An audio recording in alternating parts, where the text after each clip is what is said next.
La famille, depuis 2 jours, c'est officiel du côté tchadien.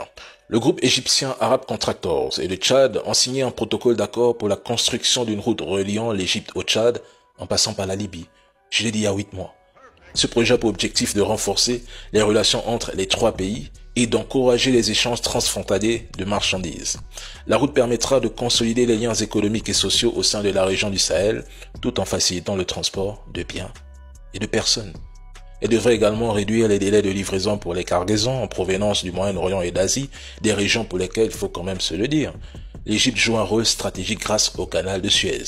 Imaginons par exemple que la Russie décide d'installer une base navale en Libye comme prévu, parce que je tiens à le rappeler que c'est un projet en discussion. Elle pourra ensuite acheminer des armes, équipements, matériel par voie maritime vers des ports libyens ou égyptiens. Une fois arrivées, ces marchandises seraient facilement transférées par la route vers les régions sahéliennes via le nord de la Libye.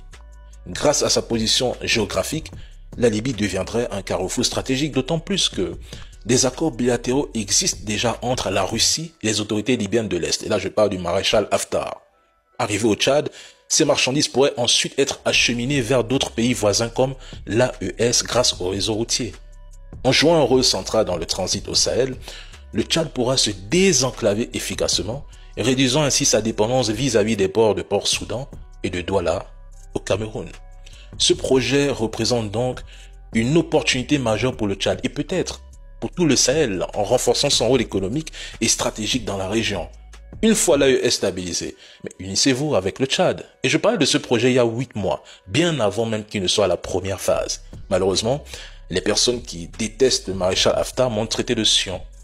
Mais à la fin, mesdames et messieurs, je vous l'ai toujours dit, j'ai toujours raison.